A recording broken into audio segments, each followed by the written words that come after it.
Well, hello again. Today we're looking at 7501 Airline Management, and it's lecture 12, Marketing, Business and the Consumer. Just a reminder, time is running really quick. We're now up to week 12, but just to remind you that for reference and study purposes, you should use the full lecture rather than this synopsis lecture. So we're week 12 here, Marketing, Business and the Consumer. And this is the scope of the lecture. Firstly, let's have a look at marketing. The definition of it. It's the broad area of business activity that directs the flow of services provided by the carrier to the customer in order to satisfy customers' needs, wants, and to achieve the company's objectives. It's more than selling. It involves a number of business activities, including forecasting, market research and analysis, product research and development, price setting, and product promotion and sales. Over the years, marketing has changed in the airline industry. At the beginning, the focus was on mail, not on passengers, and only the wealthy could travel. No one bothered to market airline travel at that time. Then, pre-1939, it was the production-orientated period. The technology was immature. There were scarce resources. Road and rail were popular, and little marketing was carried out. Then we entered into the sales-orientated period from 1945 to the early 1970s, where companies were using shotgun marketing, where demand in the industry was outstripping capacity. So what they were doing there was they just saying to everyone, here we are, we're an airline, we're offering services, come and fly with us, fly the friendly skies with our airline. It wasn't, by shotgun, it wasn't targeted at anyone in particular. But when the 70s came along, and wide-body jets, 747s in particular, when they first came along, suddenly there's excess capacity. And suddenly the airlines needed to fill these large aircraft, and they started targeted marketing. So they started targeting specific groups to fly on their airline. Marketing is one of the most important activities for an airline, with approximately half of the staff directly shaping the customer experience.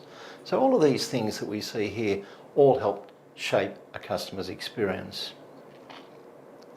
It's the process of selling goods and services that fulfill the needs of existing customers, but at the same time attracting new ones. And the objective is to determine who the customers are or could be, and what are their needs. Marketing must also accord with the company's business strategy and target the chosen consumer group with the appropriate goods and services. So you need to know your target market, and you need to be advertising to ensure that you get their attention. An airline carrier can have the latest equipment and the most efficient human and capital resources available, but unless there's a process to sell the goods or the services produced, then it's all for nothing. Regardless of how good the market research is, the only way in the final result to test the market is to operate an aircraft on the route. And you'll often see airlines seasonally start up routes, and then they'll change those routes as the seasons change, for example, and that's a way of ensuring they get good load factors on those things. Low-cost carriers, when they came on the scene, could provide competitive advantage over the legacy or network carriers through low ticket prices. They appealed to price-sensitive travellers. And often, when the low-cost carriers first appeared, their marketing campaigns were minimal, and they just used the low ticket price to gain access to the market. However, as the low-cost carriers' networks became larger, they gained broader passenger appeal, and this was at the price of increased marginal costs as the business changed in size, scope and complexity. So initially they didn't need to advertise, the price was sufficient, but as the airline got larger, they needed to become more sophisticated to attract passenger numbers. And competitive advantage is about identifying, exploiting and sustaining for as long as possible one or more advantages over your competitors. It's hard to identify exactly what makes up superior performance. We know it includes leadership, strategic positioning, staff attitude and skills, market share, which large parties rely on marketing, economies of scale, national and international environmental factors, innovation, organisation and efficient application of resources. The marketing mix. It doesn't matter what marketing textbook you read or what person you speak to who has done a marketing course or an introduction to marketing, the first thing I'll start talking to you about is the marketing mix. It's the set of tactical marketing tools that can be used collectively to achieve the company's objectives. They are controllable factors that are used to reach the target market. And you need to change these controllable factors depending on your client base. The first is the product, what product it is that you're offering out there. The next is the price that you're trying to offer, what the value proposition, to use that term, what the value proposition is for the customer. The promotion, how well it's promoted, so that the consumers know that the product exists, for example, and the place. For example, airline seats out of Wagga Wagga, let's say 3,000 airline seats out of Wagga Wagga on a Tuesday afternoon is the wrong place to be offering it. It's also the place with regards to accessing the product as well. And you put all of these together and this is called the marketing mix. So it's product, price, promotion and place. And they all add to your business by allowing the customer to make decisions to use your services or your goods rather than your competitors. So let's first look at product. Looking at product, every good or service sold lies somewhere on a continuum that stretches from tangible goods, so a motor vehicle is tangible, you can touch it, you can feel it, to intangible goods. So if you go and get legal advice, you can't touch it. You do gain some benefit, but you can't touch it.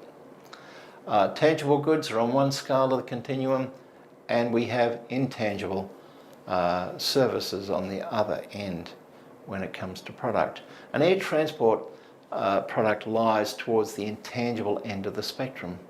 So when you're flying in the seat, you can touch it, yeah, but you can't take it home with you. You can't take the seat home with you. So from that perspective, it's an experience rather than a good or service that's been transferred to you for your possession to keep for all time.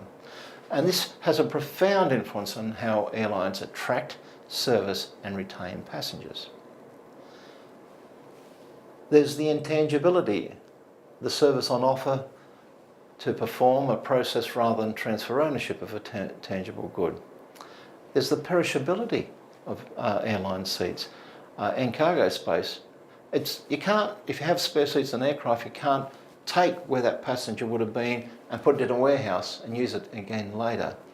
It just doesn't work like that. If the airline seat isn't occupied when that aircraft gets airborne, that seat has, or that opportunity to earn revenue has been lost.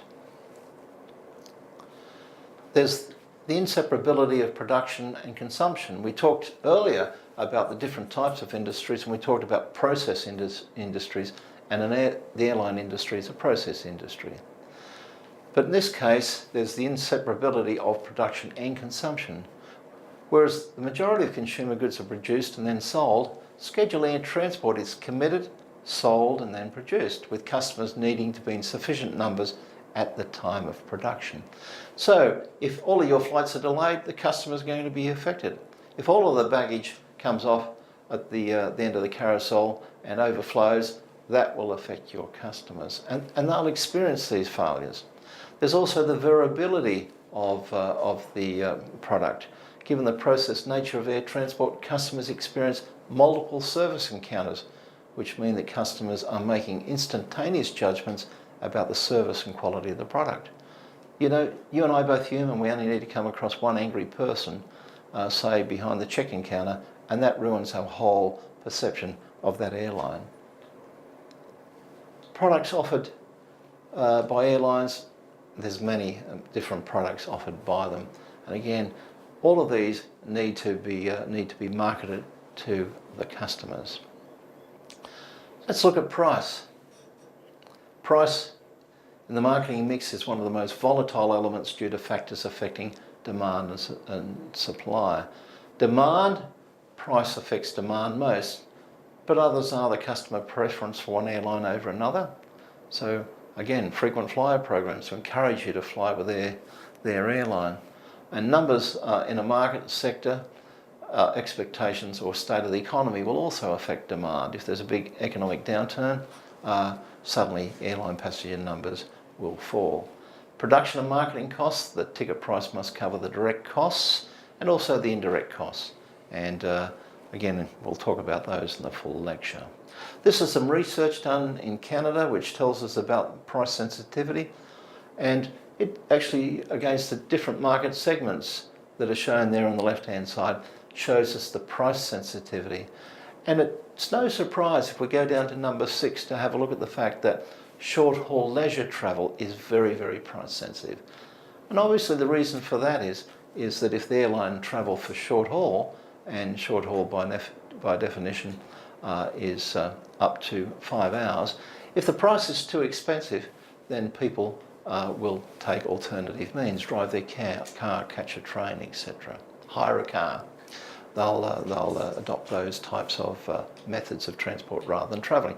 So short-haul leisure travel is very, very price sensitive. But if we go up to short-haul business and we have a look at that, they're less price sensitive. They don't mind paying a little bit more for the convenience of air travel. When we look at long-haul domestic travel greater than 5 hours, you find that most people travelling on long-haul domestic have a purpose. They need to go. So you find there that business, in fact, is more price sensitive than the leisure travellers. And then when we go up to long-haul international, again, it's not surprising. People have discretionary expenditure. Shall we have an overseas holiday this year? Shall we go to Southeast Asia? Or shall we just go down to the beach? So therefore, long-haul international leisure, again, is very price sensitive. And again, it's no surprise that long-haul international business, people really don't care how much it's going to cost because someone else is paying the bill, generally. So let's look at now promotion. Promotion in the marketing mix is the communication between the airline and potential customers to increase revenues and profits. It uses 3 communication forms targeting markets. There's advertising or mass selling, there's targeted selling, and there's personal selling. And the major tasks in promotion for an airline are to inform potential customers of services provided, demonstrate superiority over potential alternatives, and persuade potential customers to their flights rather than those of a close competitor. Place.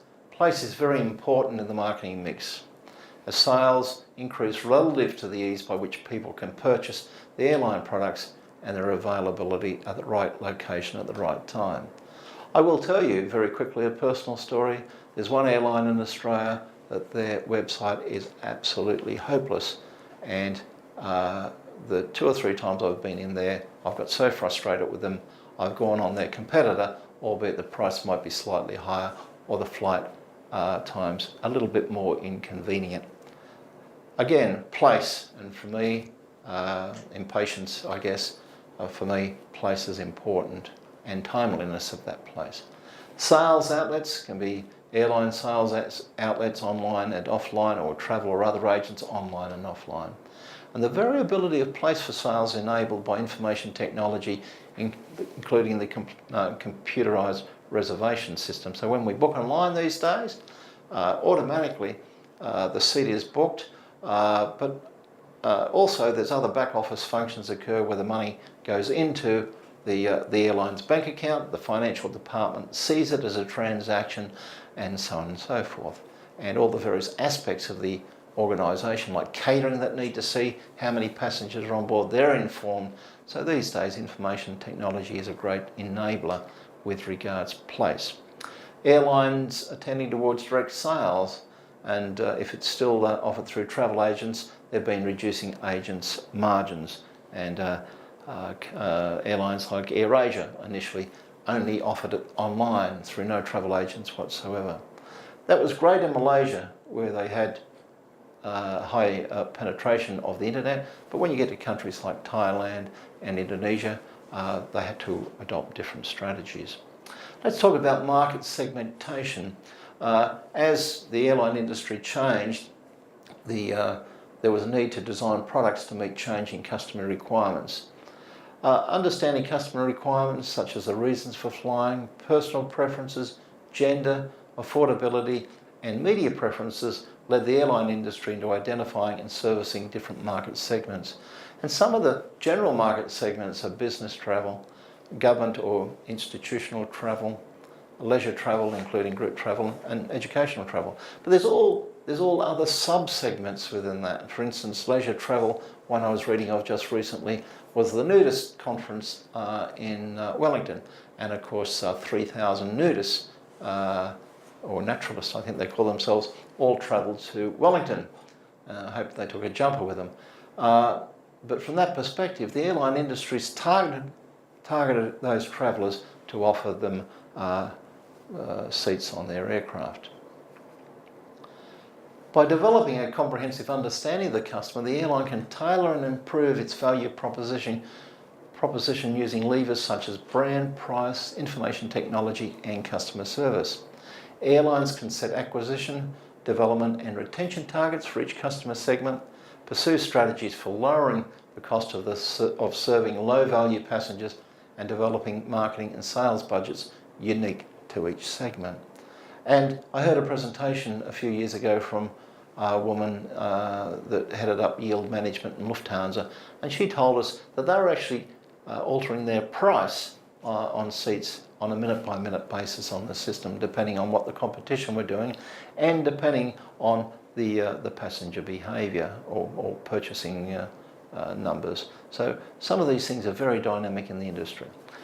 The learning points from this lecture, as usual, are shown, and we've now had a look at marketing, business and the consumer. Next week it brings the course to a close and we're discussing the exam, and you'll have an opportunity to provide feedback. And the feedback can be verbal on the day, or it can be via email to me either before the lecture or after the lecture. I look forward to seeing you all next week for week 13. Thank you.